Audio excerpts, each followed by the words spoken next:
À l'automne dernier, le lynchage d'un adolescent à Garges-lès-Gonesse avait suscité l'émoi. Depuis, les initiatives se multiplient pour endiguer les phénomènes de rivalité entre bandes.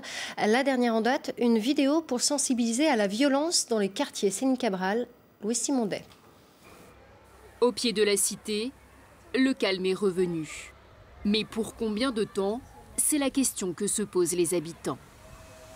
En septembre dernier, un adolescent a été passé à tabac sur ce parking.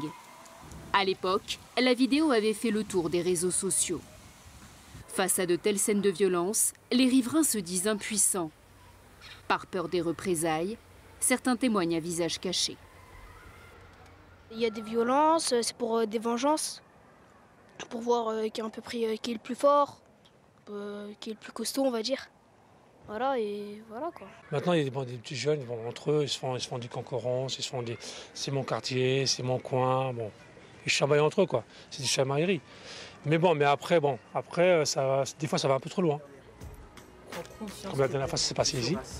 Très ému par l'agression de l'adolescent et par des scènes de violence récurrentes dans le quartier, cette lycéenne et ses amis ont réalisé une vidéo. Battons-nous pour nos études, nos passions, pour notre réussite. Battons-nous pour la fierté de nos parents. Battons-nous et battons-nous autrement. Des mots simples pour dire stop à la violence dans les cités. Quand j'ai vu la vidéo du lynchage, là c'était trop, c'était vraiment trop. Je voulais vraiment qu'ils se rendent compte qu'il faut que ça s'arrête, qu'il faut que tout s'arrête, toute cette violence et tout. J'ai vraiment voulu les toucher et leur faire prendre conscience que tout ça, ça sert à rien de se battre, vraiment ça sert à rien du tout. Lorsqu'elle n'est pas dans son association, cette mère de famille est au contact des jeunes pour alerter sur la violence.